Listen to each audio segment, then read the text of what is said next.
Assalamualaikum warahmatullahi wabarakatuh.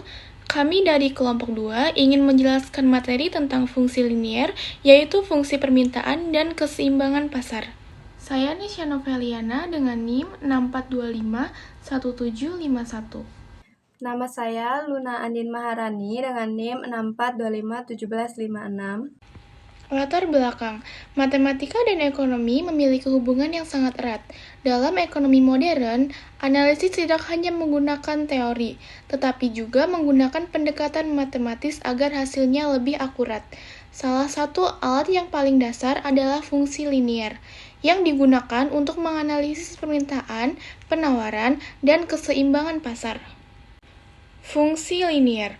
Fungsi linier adalah fungsi matematika yang memiliki derajat tertinggi 1. Artinya, variabelnya tidak dipangkatkan lebih dari 1. Bentuk umum. Secara umum, fungsi linier dinyatakan dalam bentuk Y sama dengan MX plus B atau Y sama dengan A plus BX. Keterangannya, Y adalah variabel terikat atau dependent variable, dan X adalah variabel bebas atau yang disebut independent variable. M atau B adalah gradient atau kemiringan garis atau slope. A atau B adalah konstanta atau intercept.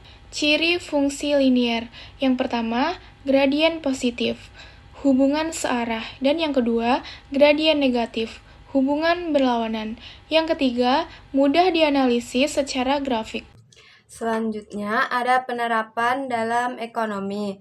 Dalam ilmu ekonomi, fungsi linier digunakan untuk memodelkan dua kekuatan utama di pasar, yaitu permintaan dan penawaran. Fungsi permintaan. Fungsi permintaan menggambarkan hubungan antara harga yang dilambangkan dengan huruf P dan jumlah barang yang diminta konsumen yang dilambangkan dengan huruf QD.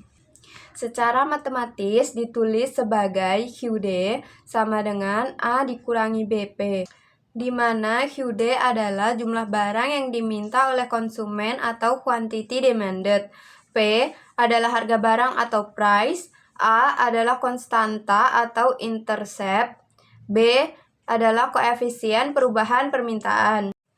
Contoh fungsi permintaan, misalkan fungsi permintaan suatu produk minuman adalah QD sama dengan 200 dikurangi 10P, di mana Q dalam botol per hari dan P dalam Rp1.000. Maka 1, jika P sama dengan 5 atau 5.000, maka QD sama dengan 200 dikurangi 10 kali 5 sama dengan 150 botol per hari. Yang kedua, jika P sama dengan 10 atau 10.000, maka QD sama dengan 200 dikurangi 10 kali 10, yaitu 100 botol per hari. Yang ketiga, jika P sama dengan 20 atau 20.000, maka QD sama dengan 200 dikurangi 10 kali 20 sama dengan 0 botol per hari atau tidak ada yang membeli. Dari contoh di atas, tampak jelas hukum permintaan, di mana semakin tinggi harga, maka semakin sedikit jumlah yang diminta.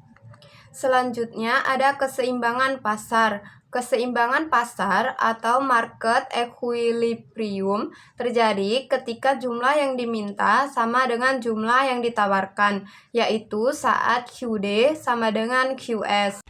Yang terakhir, kesimpulannya. Dapat disimpulkan bahwa fungsi linier sangat penting dalam analisis ekonomi. Fungsi permintaan memiliki gradien negatif, sedangkan penawaran positif. Keseimbangan pasar menjadi kondisi ideal dalam kegiatan ekonomi. Terima kasih, sekian dari kelompok kami. Wassalamualaikum warahmatullahi wabarakatuh.